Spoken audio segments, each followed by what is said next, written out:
शेर और मच्छर की कहानी। जंगल के राजा शेर को अपनी शक्ति पर बड़ा घमंड था। वह स्वयं को सबसे शक्तिमान समझता था, इसलिए जंगल के हर जानवरों पर अपनी धौंस जमाता रहता था। जंगल के जानवर भी क्या करते? अपने प्राण सबको प्रिय थे, इसलिए न चाहकर भी शेर के सामने नतमस्तक हो जाते। एक दिन दोपहर के समय शेर एक पेड़ के नीचे सो रहा था।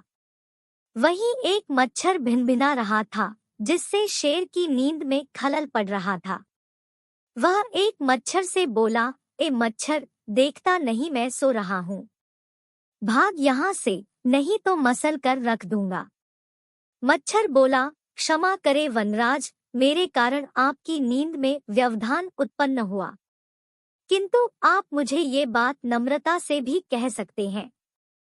आखिर मैं भी इस धरती का जीव हूँ।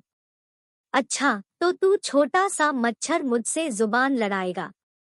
और क्या कल कहा मैंने? तुम मच्छर हो ही ऐसे कि कोई भी तुम्हें यूं मसल दे।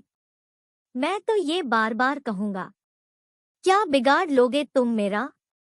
मच्छर को शेर की बात और व्यवहार बहुत बुरा लगा। वह अपने साथी मच्छरों के पास गया और उन्हें सारी बताई। सभी मच्छरों को शेर की बात चुभ गई। उन्होंने तय किया कि इस संबंध में एक बार सब मिलकर शेर से बात करेंगे। सभी मच्छर शेर के पास पहुंचे और बोले, वनराज, हमें आपसे बात करनी है। जल्दी बोलो, मुझे तुम जैसों से बात करने की फुर्सत नहीं है। शेर बोला, वनराज, आप होंगे बहुत शक्तिशाली, किंतु इसका अर्थ ये कतई नहीं है कि आप अन्य जीवों और प्राणियों का मजाक उड़ाएं या उन्हें नीचा दिखाएं। मच्छर बोले, मैंने जो कहा सच कहा। मैं सबसे शक्तिशाली हूँ और मुझे कोई हरा नहीं सकता। घमंड में चूर शेर गरजा, ऐसा नहीं है। अगर आप शक्तिशाली हैं, तो हम में भी इतना सामर्थ्य है कि आवश्यकता पड़ने पर हम किसी का भी सामना कर सकते हैं और उसे हरा सकते हैं। हम आपको भी हरा सकते हैं। मच्छर भी चुप न रहे। यह सुनकर शेर हंसते हुए बोला, तुम लोग मुझे हराओगे? तुम लोगों की इतनी हिम्मत कि मेरे सामने आकर ये बात कहो। मेरी शक्ति का अंदाजा नहीं है तुम्हें, अन्यथा ऐसा कभी नहीं कहते।